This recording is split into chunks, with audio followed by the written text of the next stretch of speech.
are you? Yeah, very well. Nice to see you again, Colin. It's been a little interval, hasn't it, over the turn of year? Wow, and what an interesting year it's been already. You know, it's something quite different, isn't it? But a lot of adjectives you could put in around interesting for sure. The things are really intensifying in the world, and it's good to be back. I miss these conversations we have. Yeah. And it's good to see that people are enjoying them. And so on we go. There's a lot to talk about. There's lots of amazing things to get into, and important things as well. Yeah, I think you know, that's where we sort of jump straight into the topic today, because the changes and what's going on and a sort of frenetic pace in the world. You know, there's a whole trace through human history of certain prophecies and projections to do with the future, which all seem to be sort of coming together and weaving together at this time. And we wanted to, you know, unpack that a little bit and have a look at some of them, what they say about the future, which we're living in now, really. So, yeah. Before we get into it, people are always reminding me to mention the Ruby Mountain course itself, because this channel we set up as a kind of extension or another doorway to the Ruby Mountain journey, which is a online journey through different subjects. We call them trails. So there's a trail about the electrical side of the human being. There's a trail about the universe, different laws and factors within the universe that are relevant to personal development. Lots of interesting stuff. People participate from all around the world. There's an online study, and at the same time that a person can do at their own speed. At the same time, we have live engagements. As well as the online series that a person can study in their own time, at their own pace. Darren is there, I'm there, and Kani Zor in Israel is there for live meetings. So it's a very vibrant affair, and we hope you take a look. You're welcome to visit before you register, and check it out on the website down below in the description. Yeah, and that's a lovely thing about these videos. You know, there's a whole range of topics that we've covered, and we will be working through in the near future. But all of that is contained in the Ruby Mountain course. So if you find these interested, we go into a lot more detail in the online course itself. Yes, yeah. But yes, so you're right, Darren. This is the idea of the call today, to talk about prophecy. And it's always something, whether a person believes or not, or understands what it's about. There's something intriguing about it, isn't there, that certain peoples of the past and all around the world, this is part of what we're going to be looking at today. There are these prophecies, or what's the other word for it? Visions of the future, that there will be more changes and different corners of the earth, and some of them correspond in strange ways, and we want to try to see in what ways they correspond. What is the central message within the different prophecies? Yeah. Because we believe if it is as it appears, there's a kind of convergence starting to happen. It's a bit like if you start at any point at the bottom of a mountain, and all these prophecies or lines of understanding of the different people, the Maya, the Inca, the Maori, the Aborigine, all these things, the Bible over here, and the Zulu nation over there, all these they're kind of converging at the top of the mountain. They're all going to meet, because they're all talking about something that applies to the human, the human race. And that's the thing, isn't it, Colin, that the word prophecy is connected to the word prophet. So these prophets in the Bible and in ancient times, that, you know, that was their role. The different priests had a different role. Everybody had a different role in that structure. But the prophet specifically was to do with these visions and ideas of the future. And even in native tribes, you always had the shaman. You always had this person who somehow had a natural inclination, and that was trained up further to see what was coming, to seek answers to problems, to help the tribe and to help people. So we've kind of lost that function in the modern world, but for thousands of years that that they were as important as the builder and the farmer and the healers. The prophets and the seers and the visionaries are always very, very important. And that's one of the things, touching upon this area, it's amazing now in retrospect, just how accurate and how prescient some of those predictions have been, which goes into that whole thing. How did they actually do that? How did these prophecies come about? Just to slip in a joke before we go on, everything used to revolve around profits back in the day. Today, everything still revolves around profit, right? But it's PROFIT. That's the little joke. Joke is finished, but profit is still important, but spelled differently. Well, that's actually a very profound joke, because that talks about a shift. And I think, that's one of the things as we go through this, there seems to be this concurrent message of a change and of a shift in our time and in the future moving on from here. So let's have a look at some of those. Let's go. And as you said a few minutes ago, things are speeding up. And if you look at nature, if you look at things like a seashell, you get that spiral, or even the idea of the Mayan pyramids that have layers upon layers upon layers upon layers, recording periods of time. And you look at the evolution of man from Lucy through to the speed of the appearance of Homo sapiens sapien. There's a speeding up that's gone on, isn't there? Yeah, speeding up of discoveries, of breakthroughs, of inventions. I mean, it really is like an exponential curve. And I think that's the thing, is that why it's so useful to look at ancient civilizations and how they thought and what their view was about life in the universe, because we're so used to our way of living. And so even speed, rates of change, it's normal to us. But my great-grandmother, Edna, she died at 95, but she was born in 1879. And she grew up on a farm in rural New Zealand. So they went to school on a horse. It was all horse and cart stuff for transporting produce to market. And, top speed is about 5 miles an hour for a horse and cart. And then you look at 1903, which she would have still been a young girl, the invention of powered flight with the Wright brothers. And then the speed goes up to about 30 miles per hour. And, people say that people would go into shock traveling at that speed, that had never traveled at that speed before. It was like a shock to the system. Then by World War II, you're looking at aircraft traveling at 115 miles per hour.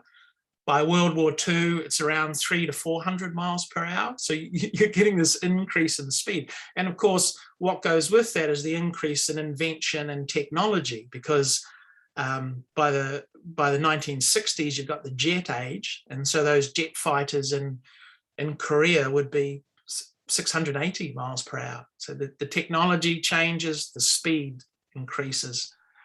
And then in 1969, with the Concorde, you're looking at 1,300 miles per hour. So that's like almost a doubling of the speed. And then by the 1980s, with rockets and space flight, they're traveling at about 3,000 miles per hour once they take off and get going. And then with the space shuttle being released from that rocket outside of the Earth's atmosphere, you're looking at about 1,700 miles per hour that travels as it's orbiting the Earth. So my great-grandmother lived up to the time of the Concorde. So for hundreds of years, this 5 miles an hour on a horse. And again, it's nature's technology. Someone invented a wheel and hitched it to a horse, but not much had changed for hundreds and hundreds of years. And then really at the beginning of the last century, you get this incredible increase in technology and the speeds of everything, the rates of change.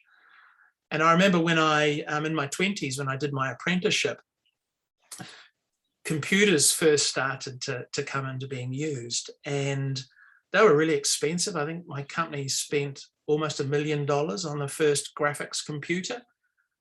And within 5 years, it was out on the road in the rubbish collection because it had been totally superseded, constantly changing, superseding new technology. So, and of course, what goes with that is the increase in intelligence and perception, because all of that technology, all of those inventions are making breakthroughs in physics and science to be able to achieve those new results. So we're used to it. But if you look at something like my great-grandmother, she saw the whole span of it. My children have been born into this. They don't know anything else. Yeah. Incredible rates of speed and change. Yeah. So these things are things that people we are putting outside ourselves as inventions, but it does reflect on something speeding up inside the human system as well. There's something in us that's not content with a certain level of engagement, but looking to press up against some kind of speeding, some kind of efficiency, some kind of intensity. And it does, again, it comes to the question of what is it leading to? Where are all these things coming to? Because the human system has slow elements to it, like the blood, the bones, digestion. These are slow moving parts, right? But it seems to be that we're being pushed more and more into the brain and the nerves of ourselves. Yeah. And it's funny, you can almost visibly see people more and more nervous, when they're doing simple tasks, there's a sort of jerking because there's this nervousness. I mean, you might say, well, there is other reasons for that, and there are, but it still seems to be. And I was thinking about the way people used to dance 50, 60 years ago.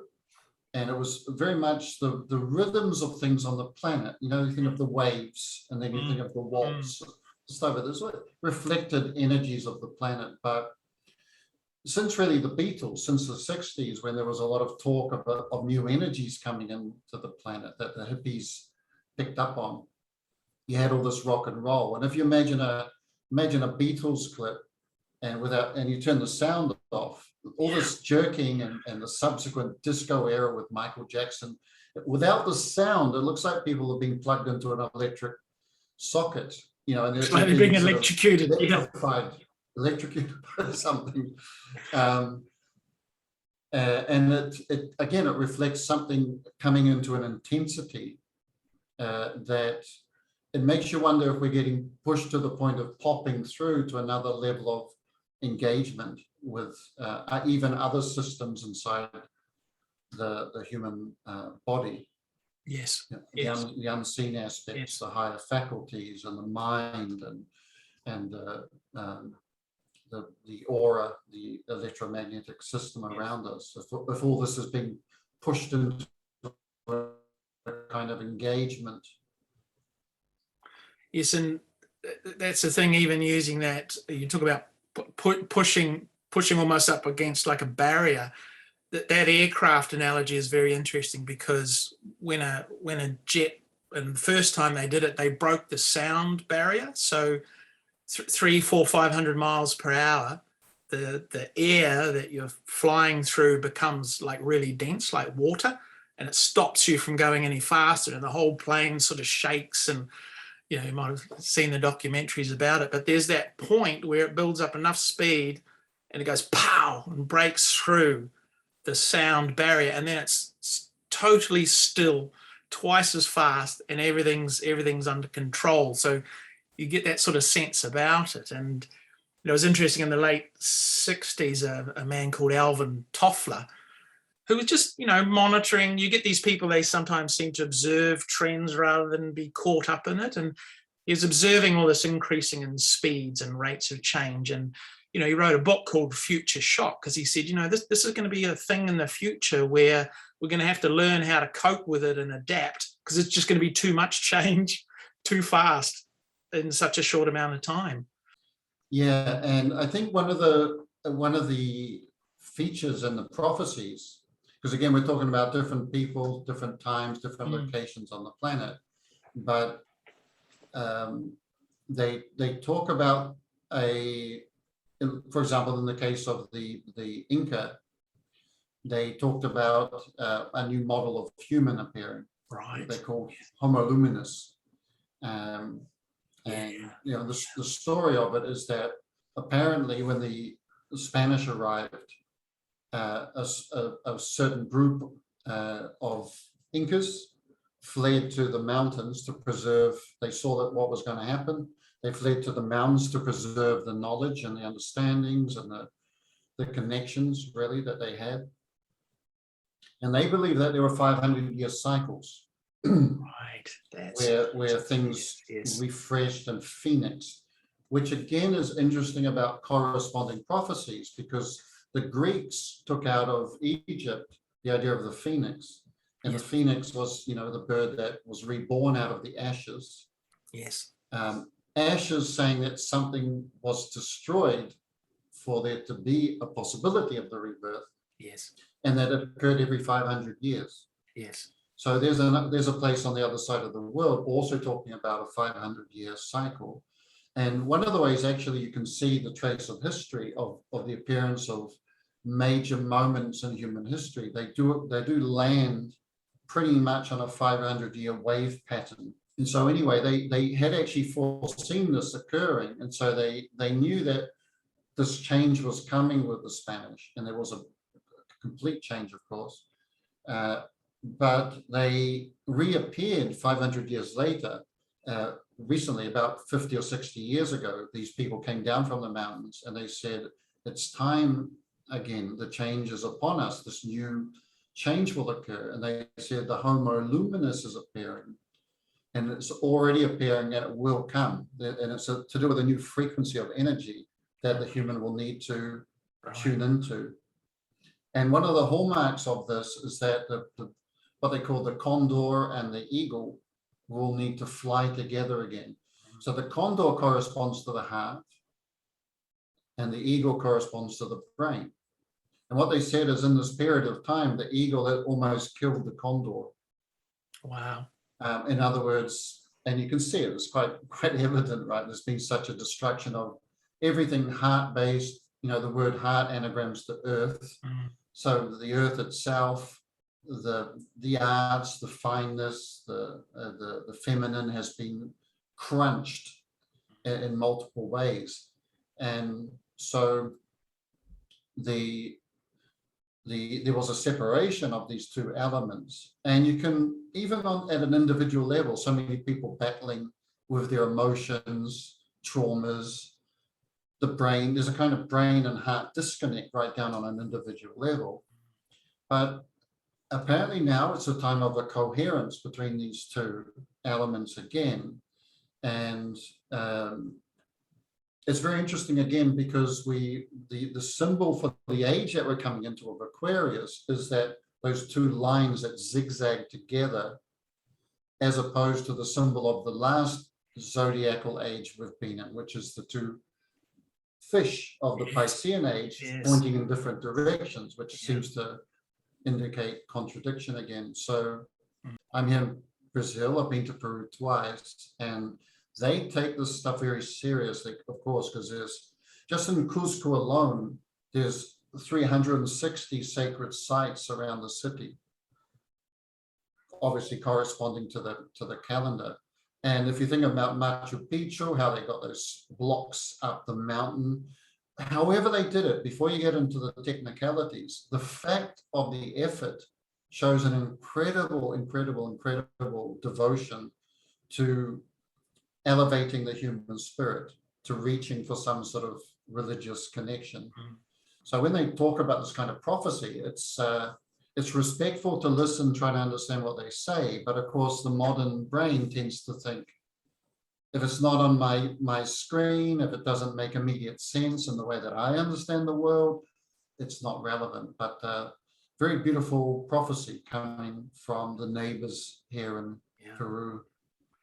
Yeah, and that point about the separation between the heart and the head, isn't it interesting that the Hopi Indian prophecy and they have that large boulder it's got a hieroglyph drawn on it. And I'd never noticed it before, but one of the elders was explaining it. And if you look closely, the head is not connected to the body. And he explained that exact same thing, that, it's part of the reason for computers and the speeds of change and all the rest of it, is that's the sort of thing that the brain comes up with. And, we've only got to look at how that technology can be very disconnected from actual life, and people can become obsessed with all of that. And we're now starting to see the problems with children and their psychology and education and behavior patterns because of too much technology. So that separation between heart and body, I think, that is another important thread that seems to be common with those prophecies. And, even the fact that there are Hopi Indian elders, there's South America, Peruvian elders. In the last few years, they've been traveling the world speaking to anybody that will listen, because they say now is the time. And some of those sacred traditions, the whole way of it is to keep that secret. It's for the initiated, it's for those who are really, really interested and are prepared to do the preparation and the development to embody those truths. But it's almost like we're going to have to sidestep that. We've got to get out into the world and tell as many people as we can to prepare them for what's coming, because it's a whole change in the way humans have lived. Yeah, the Incas have been doing a kind of star ceremony. They believe it's to do with a reconnection with the stars, and they talk about a point of a sign that this time is at hand or really activated as a blue star appearing in the sky. Wow. Blue star Kachina. Wow. And what's curious is the Hopi say the same thing. The Hopi have this list of 9 signs coming towards the time of change. And there's all sorts of interesting things in there to do with steel snakes across the land, referring to the trains. Wow. and this type of thing, and wires crossing the land referring to telegraph wires, and this type of symbology or metaphoric speaking. But the last one they say is a blue star will appear in the sky. So what they mean by that, who knows, what that might actually be. But again, you get this kind of cross connecting between different prophecies. If anybody wants to trace, by the way, that 500-year phoenixing, it's interesting to start 2,000 years before Christ with Abraham. Right. And then you jump to Moses, and then you jump to Solomon, and then you jump to Buddha, and it's all in 500-year arcs. Yes. To Christ, then to Muhammad, and then through to the Templars, and then to the Renaissance. Yeah. And what started happening at the Renaissance was it started becoming multiple. Instead of one savior, you had, Leonardo da Vinci and Mozart. Yes. All these, Michelangelo, the whole. Michelangelo, this sort of spark appearing in many different areas. And what I understand is the same thing is happening in this time, because this is, again, it's 500 years later. Right. We're back at that 500-year point, but the spark appearing in many different people. So a lot of what we call prophecy is really people in the past having a lot of time on their hands. They didn't have Netflix and iPhones, so they observed the cycles of things. They would see how things appeared, especially the classic cycle of the fourfold thing, that things rise, have their fulfillment in the summer, and start to decline in the autumn and flatten, pancake in the winter, only to be born another cycle. Yes. And in small and in large, that is a constant recurring process. And they handed these things down. Again, they didn't have books necessarily, but they were excellent at recording the words of their elders. Again, they didn't have books, so everything that was said, they had time to fix clearly in their mind. And some of these ideas passed down through hundreds or thousands of years. Yeah, and obviously that's the other thing about cycles, that when you're aware of that, these times of rebirth and renewal will be coming up in the future. And so, I think that's another important part of these prophecies, is that people felt it was important, because the divisiveness in the world today, the very idea that this was important for humanity, that humanity had an important part to play in the growth and development of the universe itself, that's what they believed. And so even just the care and the value to make sure these things were passed on into the future is quite significant. And that's the thing, if these cycles are recurrent like that, and I think there's overwhelming evidence that they are, then there's a certain element of prophecy in the future that's it's not even prophecy in a way. It's almost like letting the information of the pattern, so you know what's coming. It's like the story of the all these fables and myths from times in the past, where you've got to store up nuts for winter and chop the firewood for winter, because this fourfold season happens, and it's a bit like a really long-term version of that. Yeah, what most of them seem to point to is a more, they refer to fire, purification by fire. Quite a few different peoples refer to the flood. The flood is not isolated to the Bible. There's more than 50 different cultures that refer to the flood.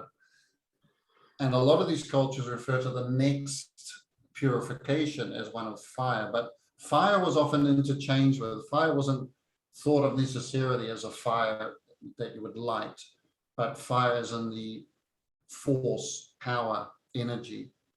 This is the interesting inroad for us, because this is something we feel at a personal level, that there is an increase in the energy levels on the planet.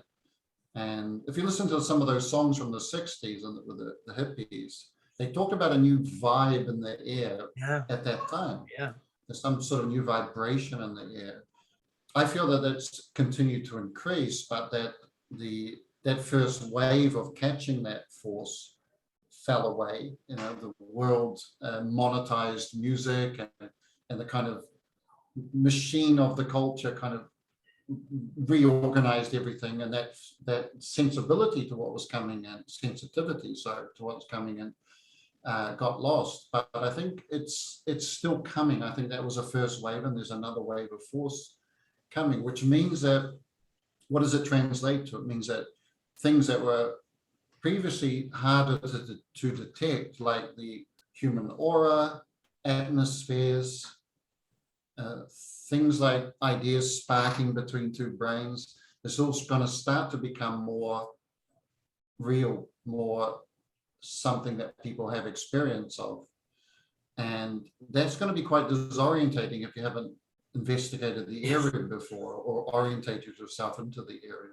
Yes. Our country, right, the New Zealand, the Maori have a prophecy summed up in the words kahinga te are, which means the veil will fall. Wow. Yeah. And what they're referring to with the veil is the veil between the physical realm and the spiritual realm. Yeah. Yeah. So it's very intriguing. And if people are sensing energy and sensing auras and sensing atmospheres, they could, if this is true what we're saying, they could think they're going crazy, because these things are going to become more intense, as I understand it, and as I'm personally experiencing it. Yes. And isn't that lovely about the veil? Because that's where these things interweave, because news media chuck this word apocalypse about, because it's great, it terrifies people and makes them buy the newspaper, but the original Greek word literally means a lifting or a parting of the veil, to see. It's interesting that because it's something I'm really, really interested in finding evidence for. And so many times I've come across different interviews and different people speaking that are talking about this trend of people's becoming more clairvoyant and more telepathic. And and even weirdly, groups of people who are connected with a common bond, you know, chatting the next day over breakfast and finding they had almost identical dreams. And of course, this was always the thing of the past with the prophets and the shaman. It's like going into this, well, the Aborigines called it the dream time, didn't they? They talked about going into this other world that mirrored the physical world, but was just as real. And you traveled in there and experienced and saw things and came back and passed that on to the people. It was like a, well, you know, we talk about the book of Revelations, but of course the whole idea of a revelation, and even Einstein, this is where it's so interesting, that unseen world side of life that gets sort of squashed and hidden. You know, Einstein with his theory of relativity, and he had a run of about 5 years where he just made these perceptions and these understandings that changed science like forever. But he himself said he had a connection. He didn't call it God, but he said this connection to the old one. And he was talking about some kind of unseen world's power, intelligence. He openly admitted that's where it came from. Because, you know, he used to come home from working at the patent office in Zurich or wherever it was, you know, very mundane administrative job. And they'd have dinner. And then he'd sit there just at the kitchen table with a notepad and a pencil. And he'd write and he'd think, and something would come, and you know, and then it's published. Theory of relativity changes science. It came through from somewhere else.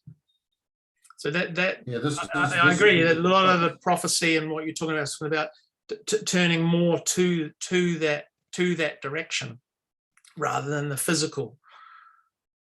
Yeah, and that would open up another whole conversation another time to do with the heads and the hats, because right that comment earlier about the human seems to be getting activated at faster and faster levels of its system, because we have a slow digestion system, breathing is faster, the blood is faster than the digestion system. There's a kind of different speeds in the system when you get through to the nerves and then the brain. But there is all this in the auric system, there is this area here above the brain. So in terms of a hierarchy, you're talking about a specific area of our space, which if there is a higher frequency coming in, you would expect them to come in through this area. So it jumps over to the territory of funny hats worn through history, especially in religion, like the mitre of the Catholic thing, where it's actually open. It's not a closed hat, it's open as if it's ready to catch something. Right. Similar to the crown, you know. The idea is that the crown of the king or queen, they're open to catch something, right? They're the head of the state. But the head is not closed, it's set. In fact, there's some esoteric knowledge that says that soft part inside the crown, you know, has the kind of points around the top. Made out of felt or silk or something. Yeah, now the felt or something is meant to represent the brain. In other words, the whole thing is an opening for force to come in. But what that says is, if this force is really coming in to do with these times, and there's a pressure coming in, a new level of energy coming in, it's going to come in through the system. And if the brain is perhaps concerned with more temporary things or fantastical things, in other words, unreal things, that a person's not lined up right in their thinking, is that going to cause more of a surge of mental problems? Yeah. And emotional problems? Yeah. And it's, you know, I don't know in New Zealand, but here, and you can see in world news, it does seem to be people are kind of having popping in strange ways with their reactions and behaviors. We can't get enough psychiatrists to meet demand, and then they burn out after a couple of years having been trained, and so it's a perpetual problem. You know that, and what you're saying about the hats, and here's a weird connection with the Mayan calendar. So, you know, the Mayan calendar, it ended December the 21st, 2012. And of course, we got all this doom and gloom from mainstream media as per usual. But Good one of movie the came out. sorry. It was a good movie came out of it, right? Yeah, and look, Between- you know, I read an interview with the director of that movie, and he said, "Oh no, we didn't think it was real. It just sounded like a really terror. You know, it was a horror movie, basically, like a modern horror movie. We just thought this would be great to scare people half to death." But see, the lovely thing is there's only 2 references to what was actually going to happen when the Mayan calendar came to an end, because so much of it had been destroyed and lost. So there's an inscription on a wall in a temple, and then there's a little book made of vellum or goat skin or whatever it is, which is kept in Germany. And on the last page of that, it has this amazing diagram where there's a figure at the bottom of the panel, and above it is another figure pouring like a jar of water onto its head, onto its funny little hat. You know, and I think what you were talking about there is exactly what they were indicating. And then above that figure is what they call the starry deer crocodile, and it's very similar to Nut in Egypt. You know, that female figure that spans the sky and the sun passes through it in its day and night journey. And that is also pouring water over everybody and everything. And, you know, this is where they got this idea of a massive flood. But of course, in esoteric knowledge and religious history, the water is always to do with a spiritual influence. That's why when the Nile flooded in Egypt, that had a physical level where it allowed you to grow crops and to feed everybody. But also at that, again, with yearly cycles and cycles over hundreds of years, that was also a time of an influx of new energy into the planet, where spiritually everything came alive and was refreshed and began in a new cycle. So, yeah, just quite incredible that they obviously had this knowledge, because he could have had water pouring on the guy's foot or into his bathtub, but no, it's directly onto his head, onto his hat, his like mental apparatus. And that's what they were actually indicating, was moving into a new time with a new influence coming out of the universe and into the human race. Which again is a lot, we said earlier, a lot of these prophecies interconnect with their symbology or references, because that is also the symbol for Aquarius, isn't it? The That's water very Aquarian. being poured down over, which seems to talk about a kind of a wave or an influx of this energy. Back to the Aborigine, for example, the elders, some Aboriginal elders are saying that the dream time is informing them that a wave is coming. Wow. But mystically, they say it's not a water wave.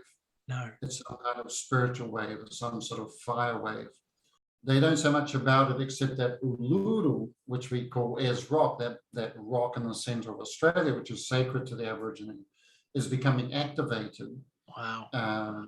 Because they say there's many different ley lines cross or interconnect with it. And they say that the rainbow serpent is rising out and traveling out along these ley lines, which is to do with like the power of the sun, the solar power, because the rainbow, you know, is the sun power splitting into the 7, making it the rainbow. Yes. So that talks about, if power is coming in, then the different ley line systems around the planet, we had a video about the ley lines, are gonna be charged up. So I personally know a few groups that love to visit ley lines, and they're commenting that they feel that the power is more evident, it's more easy to detect. This is one of those areas that it's gonna be part of the result of this incoming force, if what we're saying is proves to be true.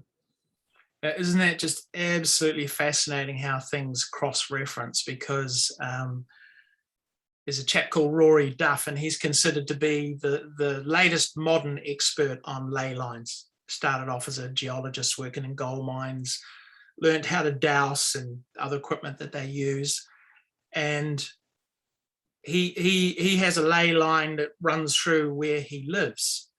And in 2018, he discovered that the ley line had increased in width and also in intensity of power. And he said, according to his measurements and understanding, ley lines, I don't know if you've seen those diagrams of Birkeland currents, when electricity runs, in the universe, and a natural current is like a double helix. They don't touch. It's like magnetic poles, and they weave around each other. And he had previously discovered that there's a main line inside the other smaller lines, and that he'd noticed that whenever there were solar flares or solar activities, solar cycles, this core middle line would increase. So it responded in terms of solar influence. Right. Now, what's interesting, he calls them the emperor dragon lines, which is an ancient Chinese term. And isn't it interesting? The what did the Aborigines call it? A serpent. The rainbow snake. The rainbow snake. The rainbow Serpent. snake. Yeah. But what he discovered, and so he has teams of people around the world that are fascinated in this, and they're constantly measuring local ley lines, that in 2018, almost overnight, they doubled in size. And the core part that was connected to sun influence doubled in size. So in their terms, they thought, wow, this means there's some kind of new power and energy coming from the sun. But what that also, great research, right? Like natural science research. The other smaller lines that weave around that, they were able to work and detect. And because, with these satellites in space, the observations of nearby stars and the sun, they it's really, really fine-tuned and accurate. And they found these other lines would increase or decrease, for want of a better word, for cosmic radiation. So something for those influences from outside of the solar system coming into the Earth and being processed. So all of these have increased. And their whole idea is that, because what they do is, the other thing they discovered was 4 times a year with the equinoxes and the solstices, all of these lines kind of go still and harmonize. And they found originally when they discovered this, it would last maybe 1 or 2 days in those 4 periods. It's now lasting up to 14 days, and each year it increases more. So you're looking at incredible, and in the stone circle video, we use that analogy of how these nodes, or where the ley lines cross, are a bit like acupuncture. And how acupuncture affects your well-being and your health and your physiology just by, with the silver needles.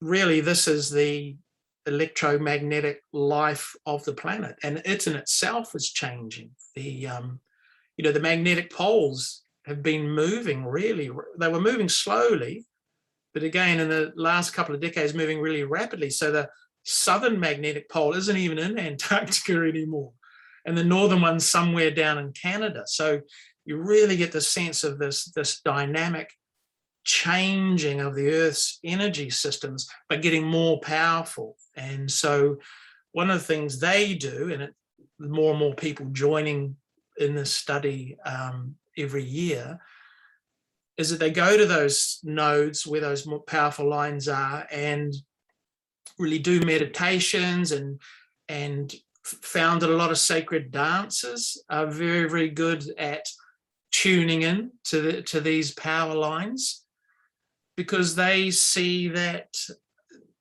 life is moving more towards the unseen worlds and these energies, and that the human, they're trying to discover what that means and how to adapt. And the lovely thing, I thought, is in his closing statement, this chap Rory Duff, he said, in the past, or for a long time, humans have been very much centered in the ego and what they want to learn and to discover. He said, in the future, quite clearly, with what's going on, the human needs to shift to be open to what the universe and the planet is telling it, or requires from it, to be in tune and in harmony with. And that, that ties in very well, amazingly enough, with a lot of these predictions and prophecies about the future, this reintegration with the universe, not being separated from it. Yeah, absolutely. So many native peoples have record for example, the Dogon tribe in Africa, they've recorded of being visited from people. And they say these people are from the stars. Yeah. That might seem ridiculous to us from looking at stars and thinking, well, they are what they seem to be, right? But also, if you looked at this planet from a distance, it just seems like this little ball with light around it. You also wouldn't expect it to have anything else happening. You're just seeing what you think it is, and you don't know, what may be going on in there or behind the plasma field around the outside of things like the sun and stars. Anyway, that's a open to question, but one thing you're saying there, I think is amazing, is, well, a lot of amazing things, but this idea of the reintegration, because the universe seems to be a declinted system of power, right? Where the moon doesn't seem to have much. It's basically a rock, and it's accumulating materials that it might need to do anything else.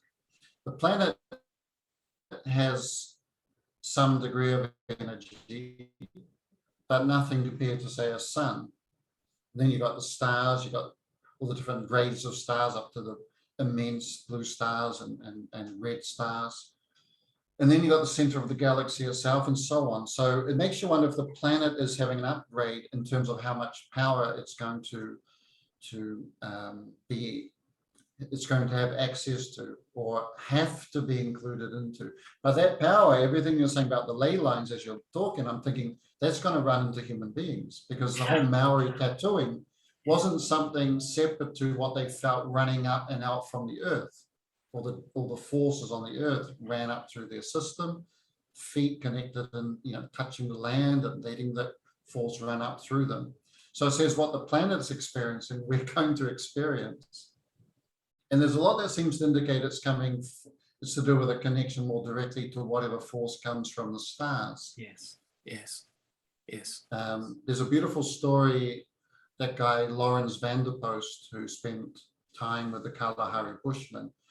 And he said that one night they were sitting around a campfire, and one of them mentioned the music from the stars, and he thought it was just sort of symbolic. He said, well, what do you mean? And he said, no, the actual music from the stars. And he said, I can't hear it. And they looked at him like he was mad.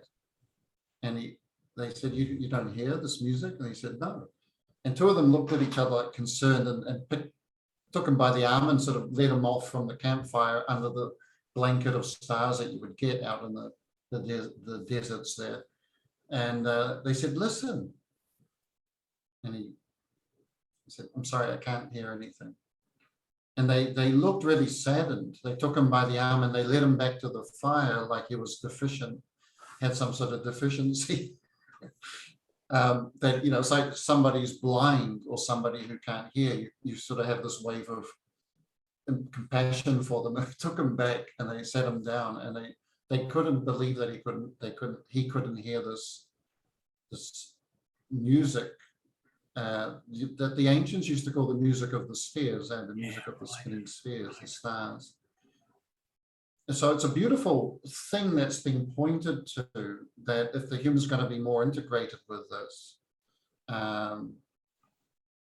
there was a Zulu prophet to Credo Mutwa, and he also said that the change that's coming is that the human's going to be dancing to the melody of the stars. Wow. And it's beautiful, and it's a beautiful promise.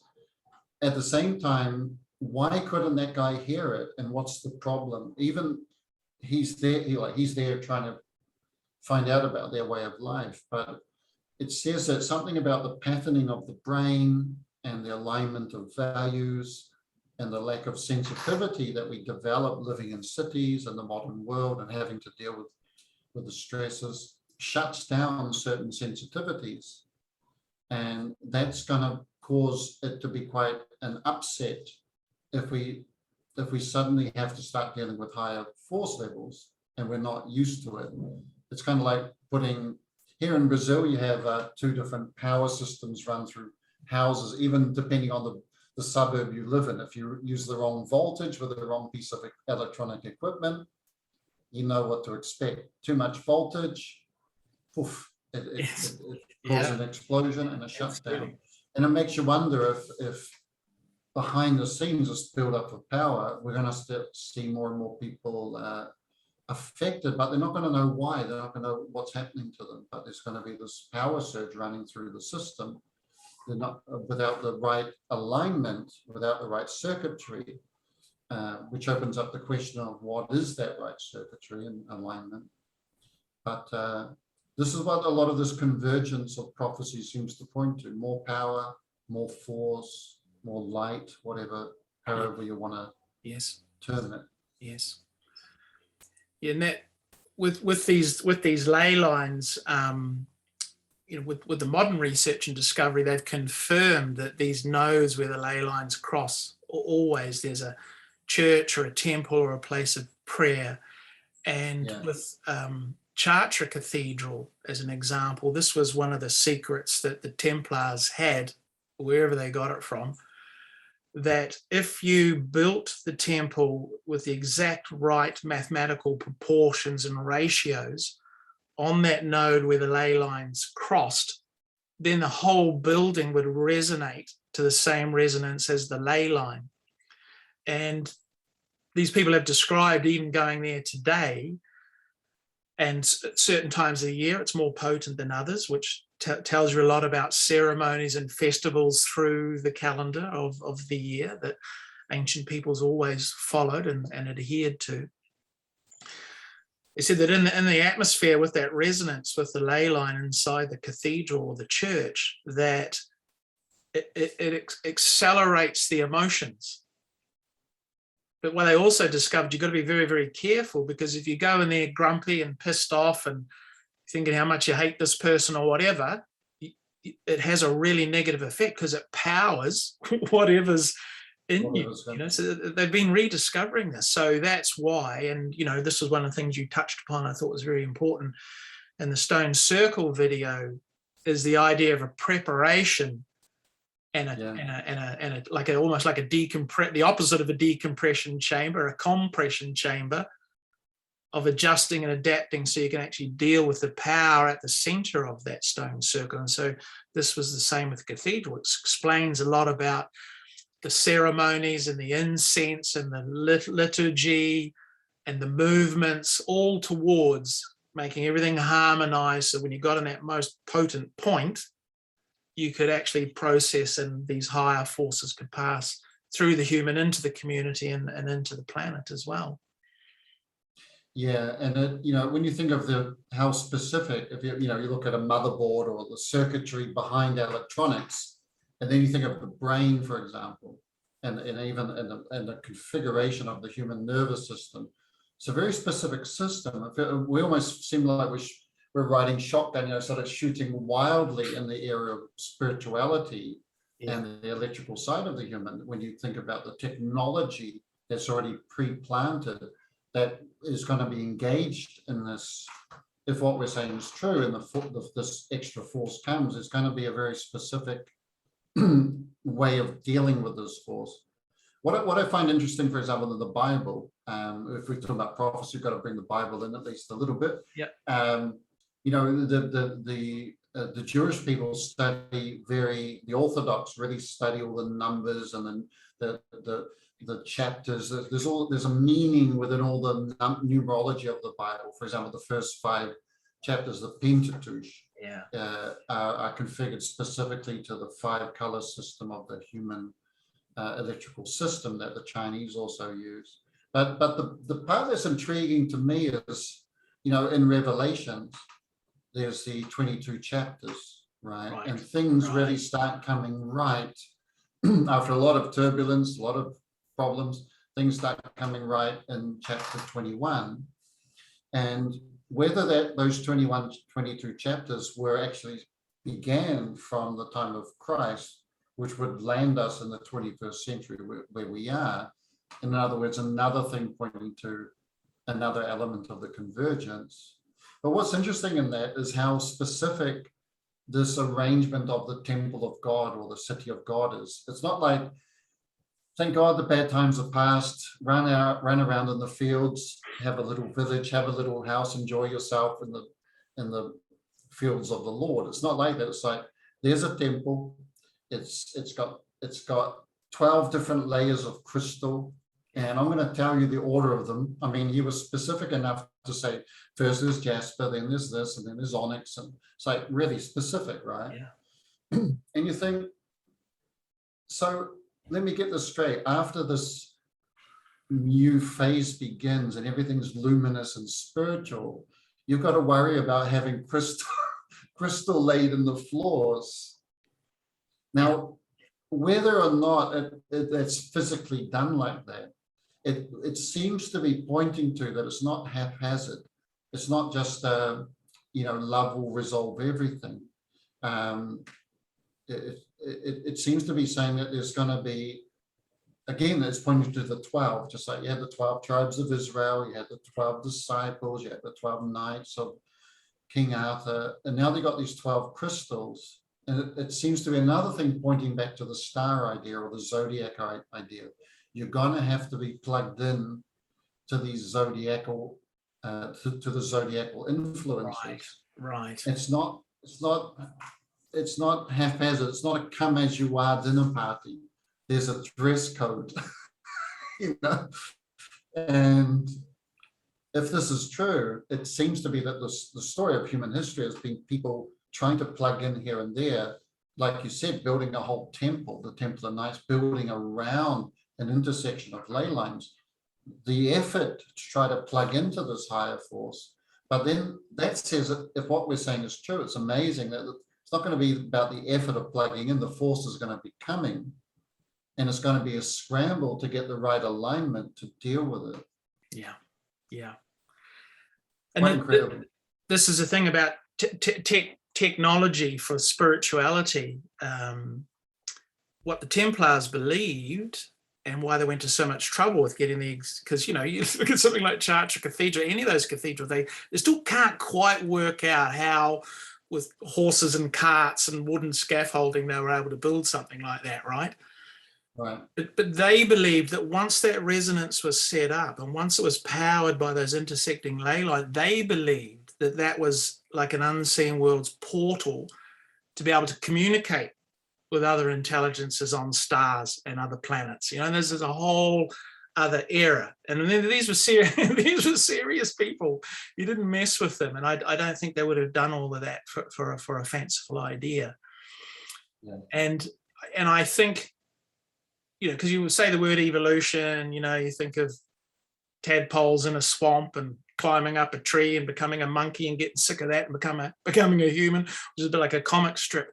But, when you say homo luminous, that really catches me because they didn't say, light bulb man or shiny man or woman or whatever. There's homo luminous. So, words are very important. And this is another thing I'm picking up on in the world, that words and the true meaning of words are becoming more and more important. It's interesting.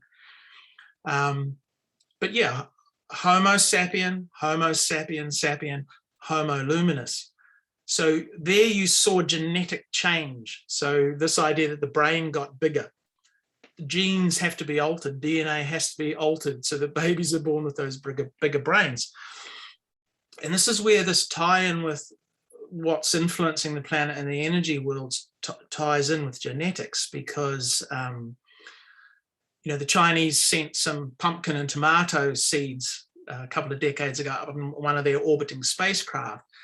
And when they brought them back to Earth and planted them, they grew as giant tomatoes and giant pumpkins. Something had altered the genetic material. And the Ciba-Geigy Corporation, big chemical corporation, they, using beams of a certain frequency, they could change the fruit on a tree from apples to pears within a couple of weeks.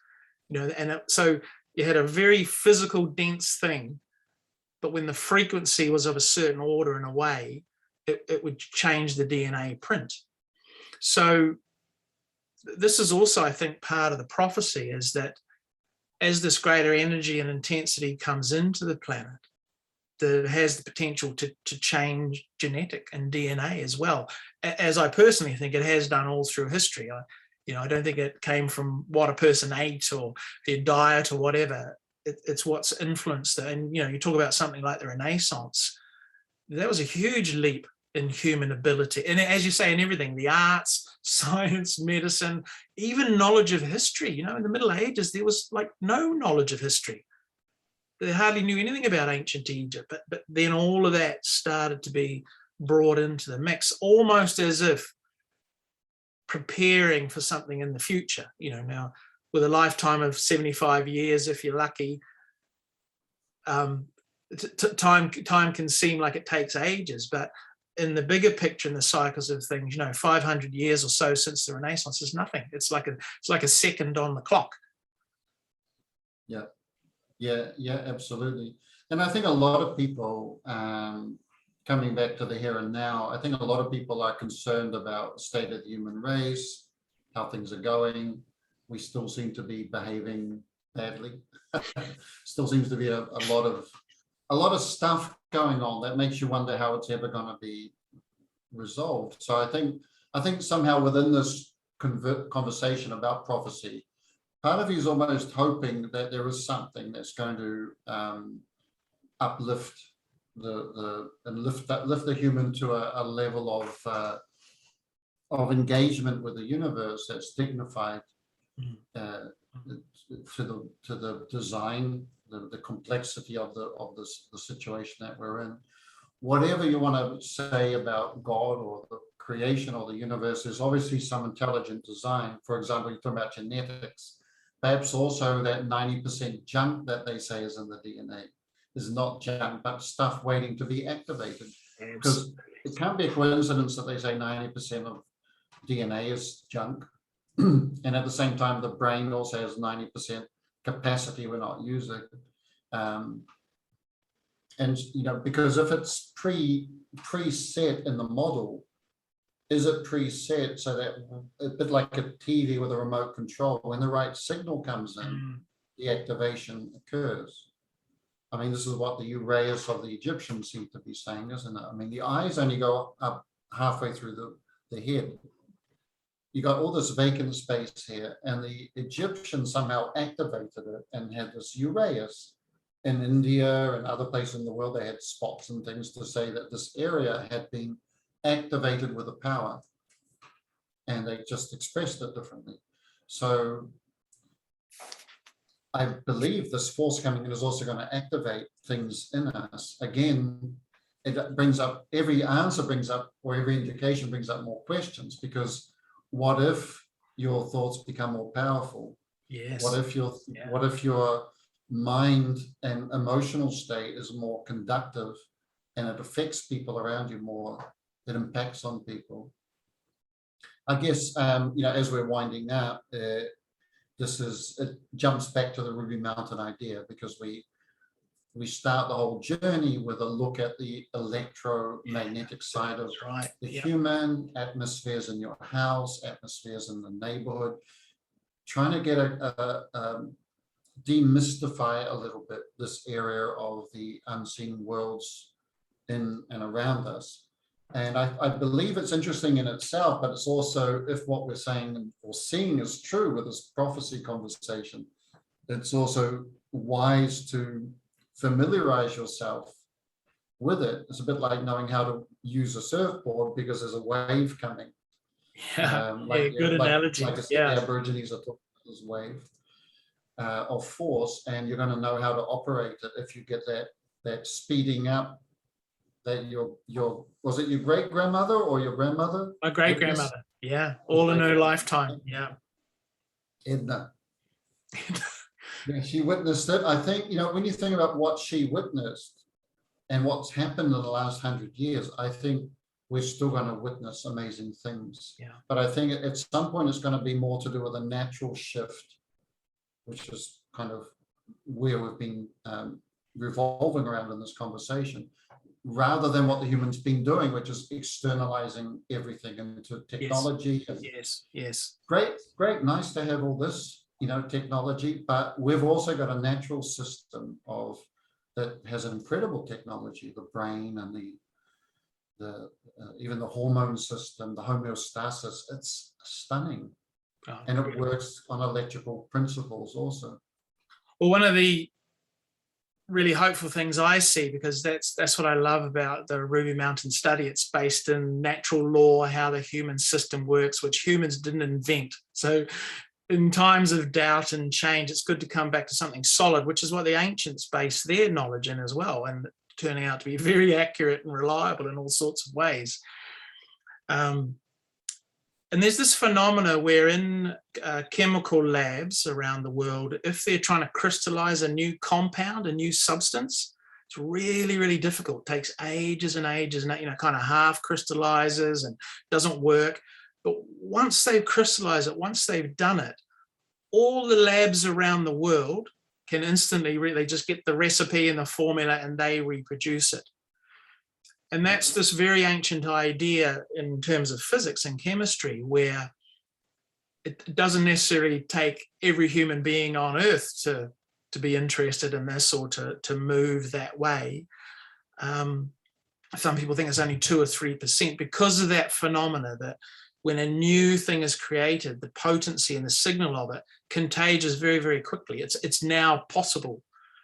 So even in terms of human evolution, those little jumps, it must have been very, very difficult and on and off and a bit here, but once it was established, then it took off. And I think that's going to be the case with Homo luminous. I can feel it, I can see evidence for it. It's very hopeful for a better future, that's for sure. It is, and hopeful, and let's inform ourselves and train now as much as possible. Good to do anytime, that kind of spiritual development work, but maybe vital going forward. If it's okay, Darren, I'd like to read a little piece of what this guy, this Zulu prophet, wrote about these coming times. I think it's a very beautiful little piece. It goes like this. The future can be changed. We are all brothers and sisters, the children of one father and one mother. Treat children and animals with kindness and pass this wisdom on to generations to come. And I assure you there will be a time when our grandchildren or our great-grandchildren will live in a world of beauty and harmony. And they will hear a far-off music, a beautiful cosmic music that will lift them beyond all fear, suffering, and limitation into a universal brotherhood beyond this little world and its fearful dreams. That music is the song of the stars. Yeah, wonderful. Wonderful. Yeah. Well, thank you, Colin. Another fascinating weave of fascinating things, and I think very relevant to our times. It's just saying, it's very important to have a deeper, more natural understanding of things rather than get caught up in all the details and all the dramas that are foisted upon us 24/7. So yeah, it's been wonderful. Yeah, I was saying the same thing a different way, that we tend to focus on the local events and the latest disaster, but remembering the big cycle, remembering the bigger picture, is somehow settling, somehow fortifying, and wonderful conversation. Thanks, Darren, and thank you to whoever's tuning in and listening. Yes. And until next time, huh? Yeah. Thanks, Colin. All right. Take care. See you later. Bye. Bye.